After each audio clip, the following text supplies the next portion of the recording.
Peu de gens le savent, mais aujourd'hui Decathlon a bâti un véritable empire, bien au-delà de nos frontières. Dès 1986, l'enseigne s'implante en Allemagne, en Espagne et dans toute l'Europe. La marque traverse ensuite l'Atlantique et colonise le Brésil. Puis c'est au tour du Moyen-Orient, de la Russie et de toute l'Asie.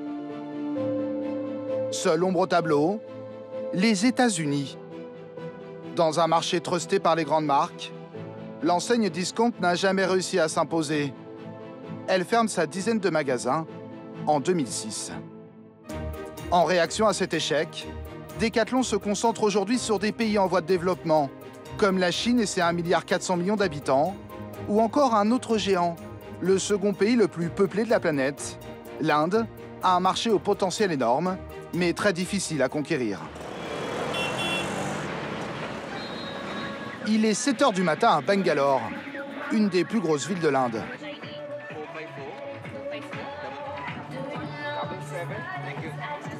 Sur le parking d'un Decathlon, une centaine de sportifs sont à l'échauffement. Dans quelques minutes, ils vont prendre le départ d'une course organisée pour la réouverture du magasin. Une opération menée par Pierre, le directeur régional de la marque, expatrié en Inde. 3, 2, 1, here we go!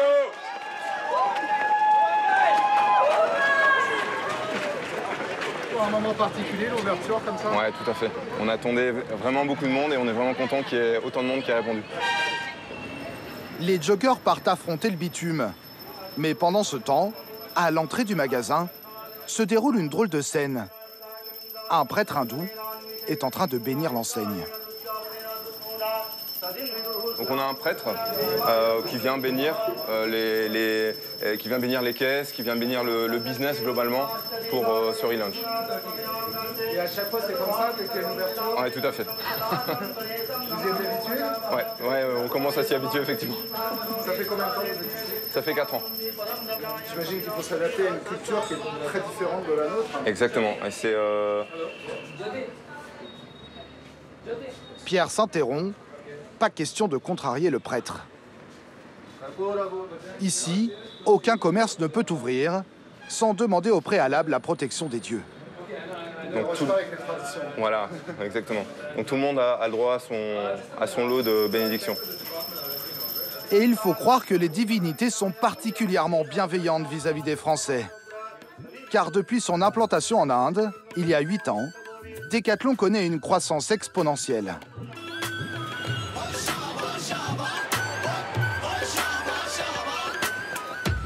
35 magasins déjà présents sur le territoire, plus de 50 d'ici la fin de l'année. La marque de sport mise beaucoup sur ce marché. Mais il y a un défi de taille. Réussir à vendre à des consommateurs qui, pour la majorité, restent extrêmement pauvres. 30% de la population en dessous du seuil de pauvreté, un salaire moyen de 150 $ par habitant. Alors ici, plus qu'ailleurs, Decathlon doit encore serrer les prix s'il veut réussir, comme en Europe, à toucher toutes les bourses. Guys, be careful not to put everything on the cartons, okay? You can put that also on the side. Pour Pierre et ses équipes, c'est l'heure des dernières livraisons. Le directeur tente d'organiser au mieux le déchargement un peu chaotique du camion. We'll take all the cartons and we'll put that on the side just after the bikes, properly arranged.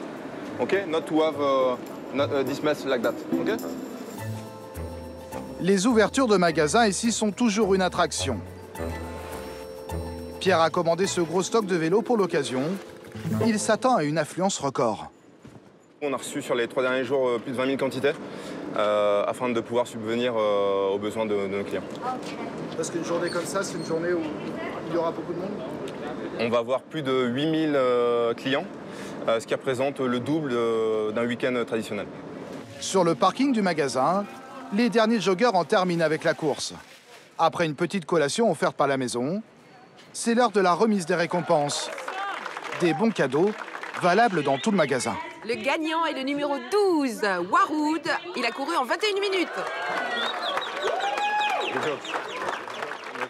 Car si les joggeurs se sont levés tôt ce matin, ce n'est pas que pour courir, mais aussi pour être les premiers à profiter du nouveau magasin. 2 lines. And like this. Okay. Et comme le veut la tradition à Decathlon, Quick.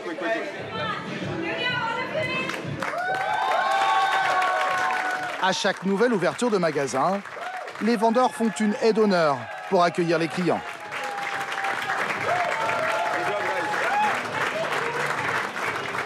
Même cérémonial, mêmes uniformes, des allées larges et des zones de test disséminées un peu partout. À première vue, ce magasin ressemble à n'importe quel autre en France. Sauf qu'ici, les prix sont 50% moins chers. Ce pantalon est vendu au prix de 18 € en Inde, alors qu'il coûte 28 € en France. Cette gourde, 1,30 € ici, contre 2,50 € dans l'Hexagone.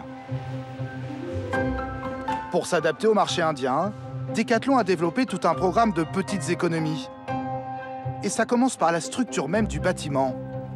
De la tôle recouverte de peinture et pas d'enseigne lumineuse trop coûteuse. Dans le magasin, pas de climatisation, très gourmande en électricité, juste des ventilateurs pour rafraîchir les clients. Vous allez jusqu'à les moindres détails pour essayer d'économiser ? Tout à fait. Donc on essaie vraiment de grappiller le moindre roupie au final pour rendre la facture pour le client la plus légère possible. Donc un autre exemple qu'on a ici avec ce qu'on appelle un balisage prix que vous pouvez trouver en Europe en couleur. Ici on a décidé de le faire en noir et blanc pour encore une fois réduire le prix au maximum et maîtriser nos coûts. On ne trouve que des articles basiques et peu variés dans les magasins. 5000 références contre 45 000 chez nous. Mais Decathlon a trouvé un autre moyen de serrer les prix. Ici, 60% des articles sont produits juste à côté, dans des usines gigantesques, où la main-d'œuvre est l'une des moins chères au monde. 150 € par mois pour une ouvrière. Pas étonnant que le t-shirt basique Decathlon soit la meilleure vente du pays, avec 1 million d'exemplaires. Il est produit en local, sur la ville de Mysore, à 120 km d'ici. Et il est vendu à 99 roupies, ce qui fait à peu près 1,30 €, 1,40 €. Comparativement à la France où il est vendu à 2,95 €. Donc le fait de produire localement nous permet de maîtriser nos coûts de production, nos coûts de transport également, nos délais de transport et au final de proposer un produit qui est quasiment 2 fois moins cher que le même produit vendu en France. Mais pour conquérir l'Inde, Decathlon ne s'est pas seulement contenté de descendre ses prix. L'entreprise française a vite compris qu'elle devait impérativement s'adapter au sport local. Et ici, le sport numéro 1, c'est le cricket. Une véritable religion en Inde qui passionne plus de 650 millions de supporters. Les stars du cricket touchent des fortunes à l'instar des joueurs de tennis ou de football.